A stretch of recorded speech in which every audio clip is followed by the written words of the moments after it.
Hello, it's Colette from the Sacred Rose Temple Mystery School, and I'm here to talk to you about the recent climate, the recent incidents that have been going on in the collective climate with regards to the virus and fear, and what this time is trying to show us. So, those of you that have done my work before, you know that for the past maybe 5 years or so that I have been teaching about the Kali Yuga and the descent that's going on in our current climate. And for those of you that don't really know my work, well, I have been working with teachers and philosophies and prophets and predictions to do with something called the Kali Yuga, which was always predicted would take us into what we call a descent into darker times. And we're really fully in that descent at the moment. So, what we mean by descent is that the world is beginning to kind of spiral into a darker time, into hard times, into dark times. And that isn't to say that we kind of deem those dark times are like horrid times, but times of transformation and times of growth. So, for example, many mystical traditions would name this time the time of the Great Mother, the time of the Dark Mother, because whenever a darkness ensues, the Dark Mother is usually behind it or working within the realms of darkness. So, as we have waves of darkness on this planet, whether they be hostile or occult forces, whether they are, people on this planet who are hijacked by those darker forces and behave in a way that's against humanity and solely, interested in the self, then it doesn't really matter, but we know that we're in darker times. And whenever we're in darker times, we call this, the Gnostics would call this the chaos. And the chaos is always a place of growth, always a place that we can go deeply introspect, and a place where the mystical student or the spiritual student can start to really begin to understand themselves and the lessons that the climate is providing them with. And that's how I want to see this time, and how I've been teaching this time to all my clients and to those people that are, getting prepared for a bigger descent. So I see the descent with the current virus. It's always been on the agenda, whether that was a virus or some kind of global crisis to do with climate or war.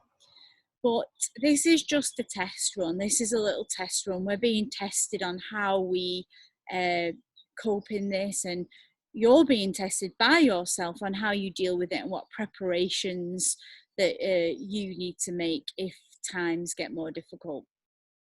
So in that, this is good. This is a good test ground.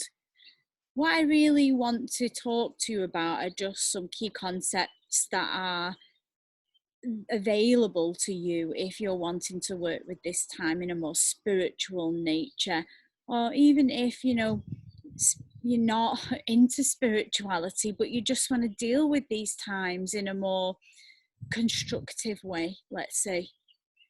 So the first thing I want to talk to you about is change.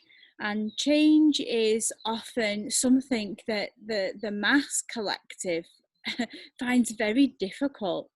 I know that I was in a rut for many years before I had my big awakening into spirituality, and change for me was very difficult and often fearful.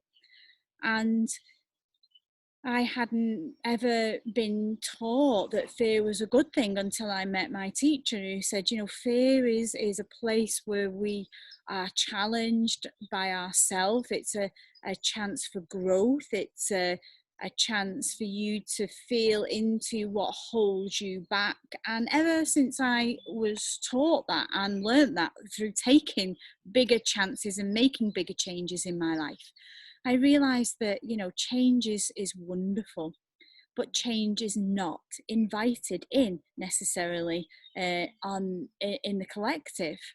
So we get stuck people have this saying, and leopards can't change their spots, and all of these things to do with the inability to change. And leopards can change a pot. People can change. If people work on themselves, they can change. And you can change. You can change all your circumstances. If you're in a job that you don't particularly like, you can change it. If you're in a relationship that you don't really feel fulfilled in or supported in, or it doesn't bring you great joy and love, you can change it. Everything is changeable. The only problem that prevents us changing is the fear of change. We all are so hooked on being comfortable, we're so hooked on the known, that change invites you to say, okay, I don't know what the outcome of this is, I don't know what this is going to look like, but it's not going to stop me. I'm going to take this chance, I'm going to take a risk, I'm going to walk into the unknown. Not many people are able to do that. I see people, and myself, in cycles of stuckness, jobs that you don't ever change in fear of not finding a better job or the right job, relationships that people aren't really happy in, that doesn't fulfill them, that isn't completely what they need because they're scared of what it's like to be not in that relationship. People, even with their hair, like, won't get the haircut, scared of whether a new haircut is too radical, wouldn't suit them, blah de blah de blah. So many excuses not to change. But change is really important. If you want a better life, then you need to change something in your current situation. For example, I see people all the time. I get clients that come to me with illness and say something as radical or more drastic like cancer is really a deep call of the soul and the body for radical change. And they will go through juice cleanses, and maybe they'll take chemotherapy and all that kind of stuff, whatever the choice is. But they don't want to change their life. And disease never really truly heals if you're not prepared to change the circumstances as to what caused it. And people will blame all kind of things, but they will never come into self-reflection and say, okay, what in my life created this illness? And so change is always needed. If you get an illness, if you get depression, if you get cancer, if you get some kind of debilitating illness, it's a scream for your soul to change your life, change what is bringing you out of balance and into dis-ease. So we get addicted to comfort zones. We like the known. We like things the way they are. The central heating coming on at 6 o'clock, the food being in the supermarket, going where we want, when we want. We like that. And something such as what's happening now, where we get restricted or where your everyday life is disrupted, we don't like it. We don't like change. But when things like this happens, change is inevitable and change is needed. So change is a welcome space in a life that has become stagnant or stuck. So ask yourself, that's my dog, ask yourself, what in your life needs to change? What would you like to change? Really, if you truthfully ask yourself, you don't need to own this to anyone else, but for your own self, what needs to change? Are you happy in your job? Do you love your relationship? Is where you live your dream place to live? Or are you putting up with all of those things because you're scared to change them? Because you don't know what the output will be if you make a change. So I'm liking the wind of energy that is happening at the moment that is asking us to change. And for me, I've had lessons in this already. I was about to go to Sri Lanka on Saturday with a group of people I'm taking out to train in sacred body work. And I was hoping that that would go ahead because I wasn't prepared to be scared and feared into staying. I wasn't going to be stupid and take risks either, but I decided to play ear to ear, day to day, what was happening, and all prepared to go until I had the news that Sri Lanka had closed its aviation to any journeys starting in France. And I realised that this was a sign for me to say, okay, this isn't going ahead. And all the fears came up with that, you know, all my clients cancelling and then missing out on this training and, you know, everything, all the things that you could imagine I went through. So I decided to not bury my head in the fear, but to feel all the fears and do what was intuitively being told to me anyway. And when I did change the retreat, the clients were all happy to move with me. They all were happy to come over. I just changed the date and said, let's go when it's safer to travel. And so everything worked out okay. And so now I'm bedding down in my home, my retreat centre in France, where I literally have been preparing for this kind of eventuality for the last 2 years. I have a store full of foods, seeds, and everything to help me prepare for more challenging times. I'm ready for this. So this has come as no shock for me. And I'm not in panic. I'm just in preparation. I'm prepared. So changes, I invite this change in that's happening. I always know, even though there's some darker forces that are connected to this, that change is always good. And I think the world as we know it needs a bloody good shake up. It needs a bloody good change. We are living on borrowed time the way we are living and treating this planet and living our lives. So ask yourself, what needs change in my life? And do that radically and do it honestly. And I've sit there, am I happy in relationship? Am I happy where I live? Am I happy with my friendships? Am I happy with my work? I do it all the time. What can I bring more happiness into? And I'd like you to do that. I'd like you all to give yourself the opportunities to bring change in that would make you more happy, that would bring in more joy. So as we move from change, I want to talk about dependency. So dependency causes us issues if we're dependent on another. So for example, I know the statistic of like 89% of women are only with their partner because of financial stability, and they would leave if they were financially stable. Where we're dependent on somebody else, we cause a deep wound, a need, and in that need we grab hold of, and it's a pain that we're grabbing from. So we can't create love there or any kind of joy there. So being independent is really important for whether you're a man or a woman. Where are you dependent on someone will cause what I called like a wound, a poisoning, a rift. It will eventually rot a relationship or a situation. So you have to think, where am I dependent? Am I dependent financially on someone, emotionally on someone? Do I depend on somebody to evolve me spiritually? Where am I dependent? And so we are all, well, I am still dependent in some ways, but I am working towards being completely independent. And I've always done that in the recent years on in financial terms, on emotional terms, and spiritual terms.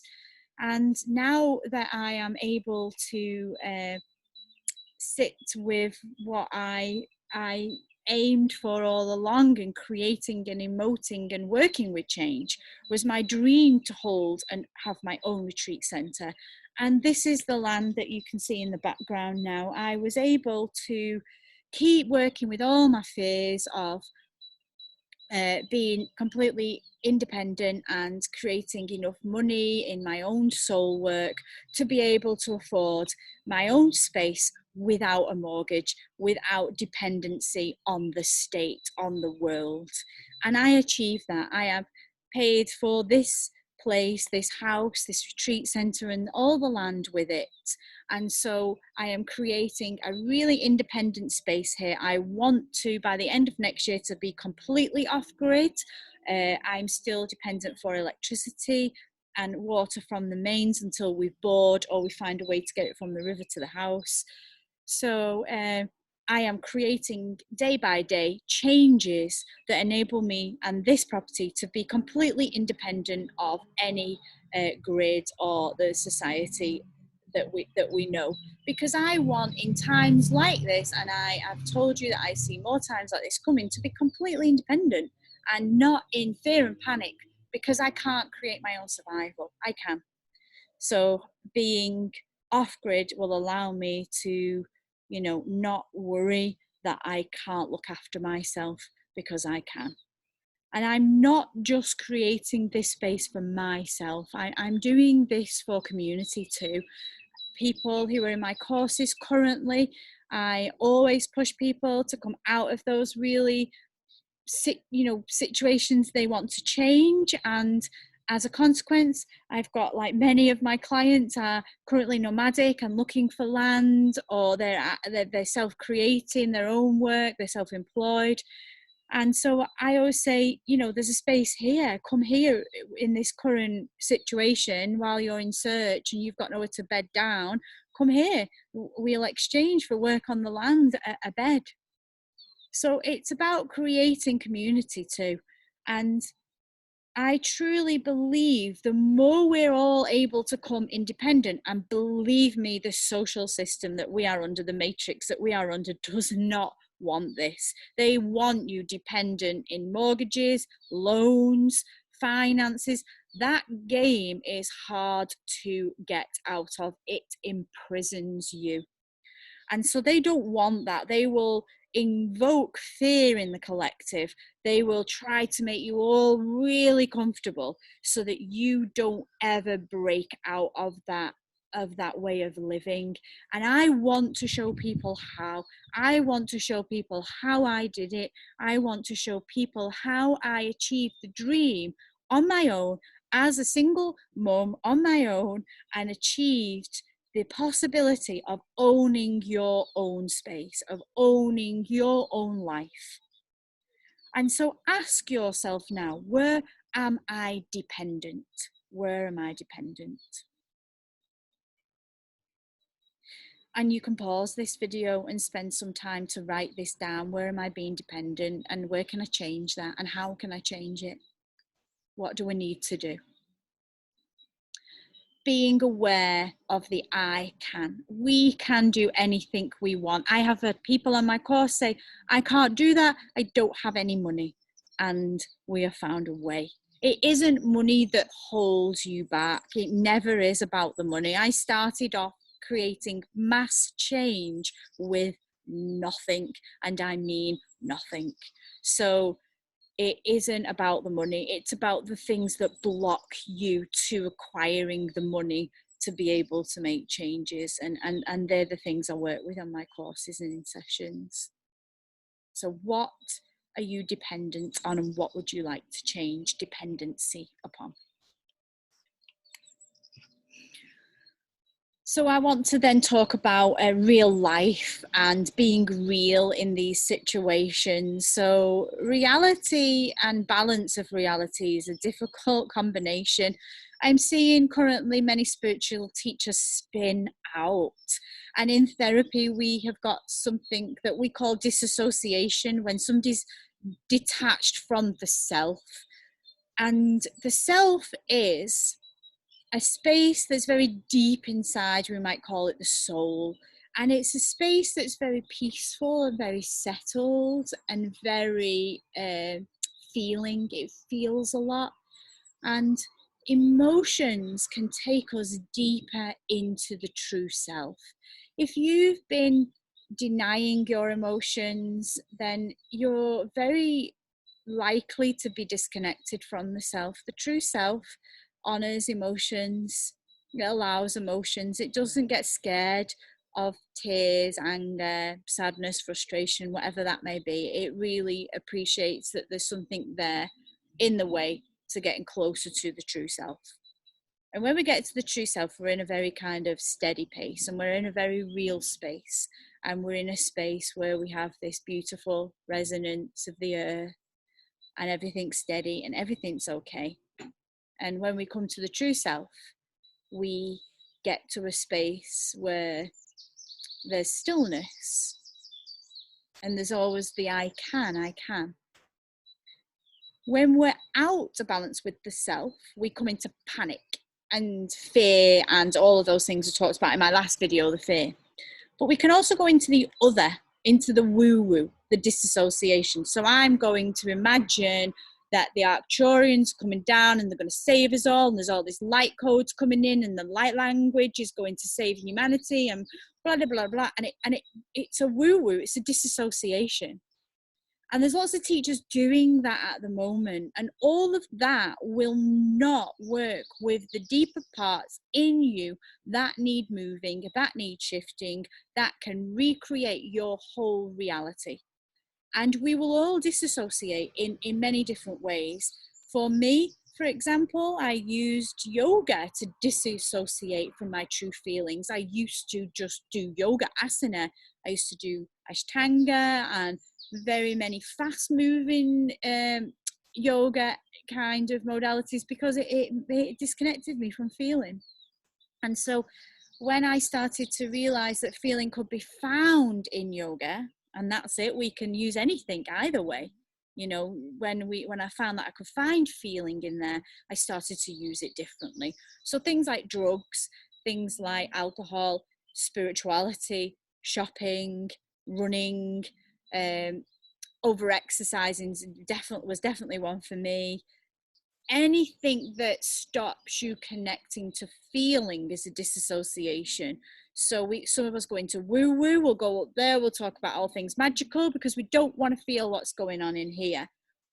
Or we go into complete numbness and disconnection, or we go into fear and panic. And I talked about the nervous system responses and how they play out for different people.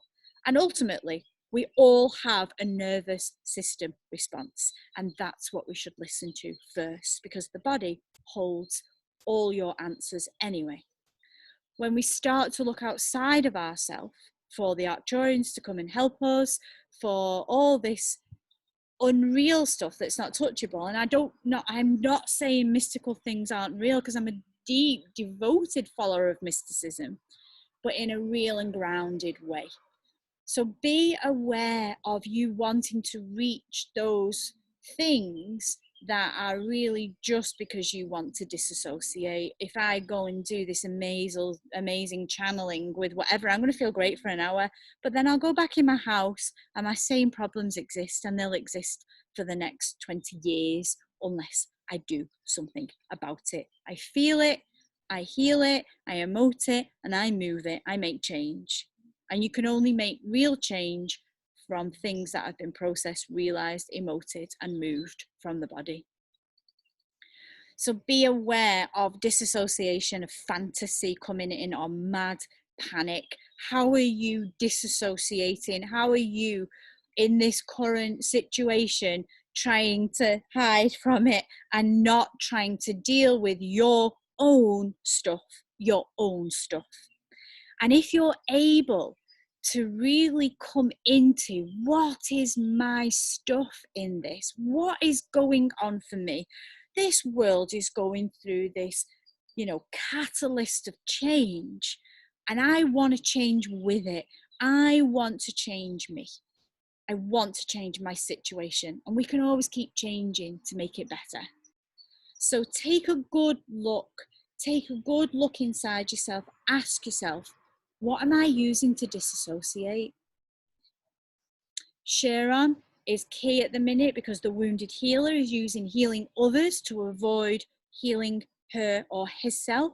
So be aware of that, and be aware of things that you might feel are used for disassociation can also be used to connect. And that for me was with yoga. I used it to disassociate, and then I could find how to use it to reconnect. And not all disassociations can be used that way. You can't go around saying I'm going to get really drunk because it helps me to connect. I mean, that's not the truth. You are disconnecting by doing that.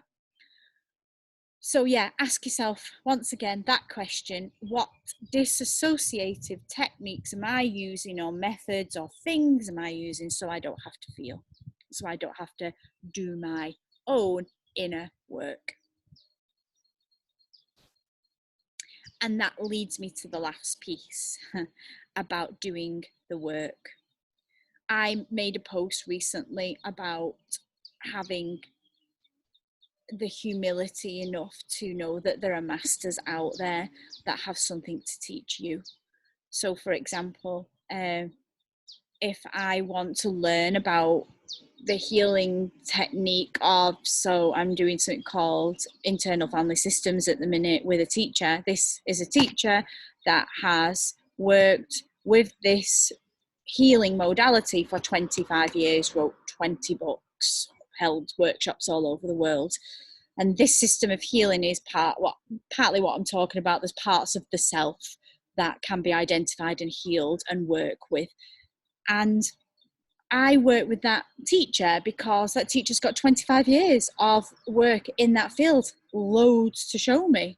And I want to bring elements of this work into my work. I also am working currently with a teacher, a shadow teacher, who is one of the world's leading teachers of shadow in a area of my life that needs addressing. So I'm always looking for masters. I'm always looking around saying, what piece has that person embodied? What piece has that person got that I haven't? And I want to learn that from them. I'm going to go through the training. I'm going to go through the learning process so that they can show me how I can embody that, how I can change that. So, for example, people come to me because I have worked for 20 years with the physical and the emotional self. I can connect people to the self. I can work through the woundings and the layers of the repressions, of the emotions, of the disempowered parts of people, to bring them all back to connect with the true self and work with themselves in a more empowered way. I work with realism. I'm real in my work. I work with the feminine. I've healed parts of my feminine, and work with women in sacred sexuality and tantra and womb wisdom, because I've learned from the masters. So, what is it in your life, the area of your life that during this transition that you really like to work with? So I had a woman yesterday contact me, said to me, I've got anxiety and depression, and somebody you've worked with has told me that she was able to come off medication, and she was able to become empowered from doing one of your courses. Could you please tell me what I need to do? And my advice to her was the same as what my advice is going to be for you. Is if you want to make real change, if there's something like depression or a bad relationship or money issues, those types of things, who can you go to that doesn't have those in the healing world or the spiritual world or the guide or soul guide world? Where have they kicked ass in that area that you so need to embody? And then work with them. And a top secret, I've worked with archetypes for at least 5 years now, and I know that the archetype of the magician who produces magic in their life always invests. And I'm going to be doing a transmission on the magician. The magician is somebody, is a place in us, is somebody in us that invest time, money, energy into achieving what they want to achieve. You cannot alchemize, you cannot rid yourself of anything that you're not willing to give devotion, time, energy, money to. It's just the law of nature and the law of energy of the world. And this is the problem in our society, in this little cushy society that we've all got very comfortable in. People aren't willing to roll their sleeves up and get dirty and get stuck in They want someone to come and put a crystal on their chest, chant a song, ring a drum, and for it to be over. It doesn't work like that. It just really doesn't work like that. You have to do the harder work. You have to do the nitty gritty. You have to go in. You have to get your hands dirty. And all of that hard work creates the diamond. Analogy, a diamond under pressure.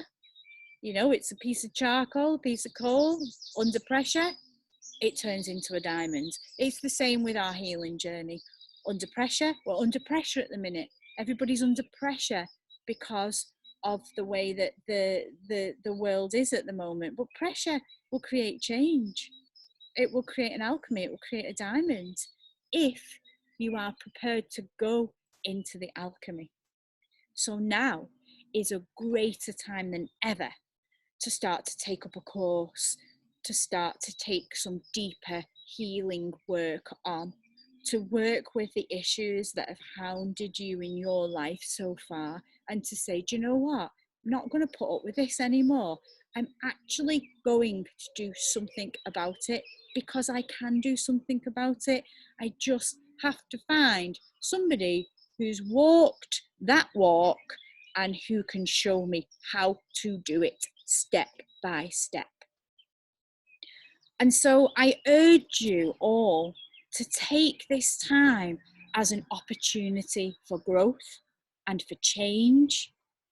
Our world needs it. Our world is in dire straits. We are environmentally, economically, socially at the end of a very long tether that is surprisingly not broken already.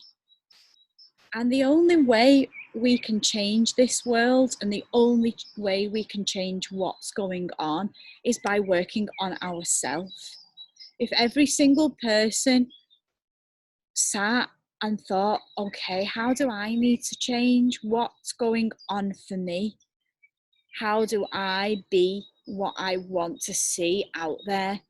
Then we'd be living in a very, very different world, a very different world. The darker forces, the occult forces, can only tap into the darker aspects of us. That's what they feed off.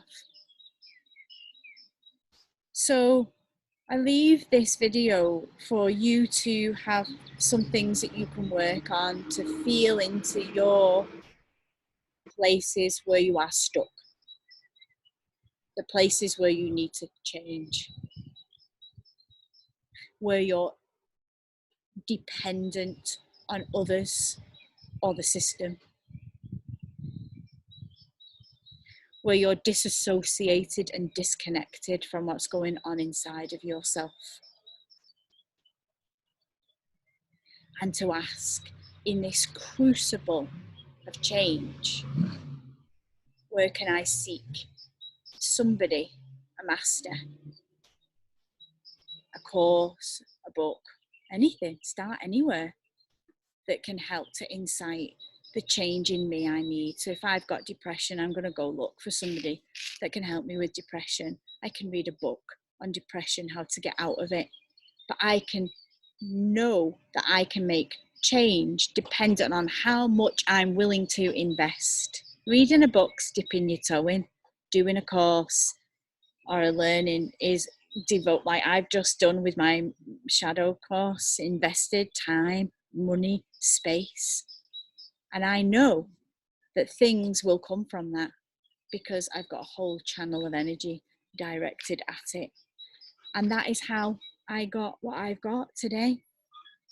Making change, not being dependent, invoking and calling for masters and directing my energy, intention, financially, devotionally to teachings that led me to a better life, the life that I wanted. Now, my life isn't what you want. Your life and your ideas of what your life looks like are different to mine. So spend this time that we're getting to do some deeper soul searching and some deeper questioning of what do you want your life to look like and how do you create that? Blessings to you all. I'm wishing you all so much transformation in this pressure pot that we're in, and inviting all that it brings up, all the negative, all the bad, but look forward to, if you work with it, the good that comes out of the shadow. Bye for now.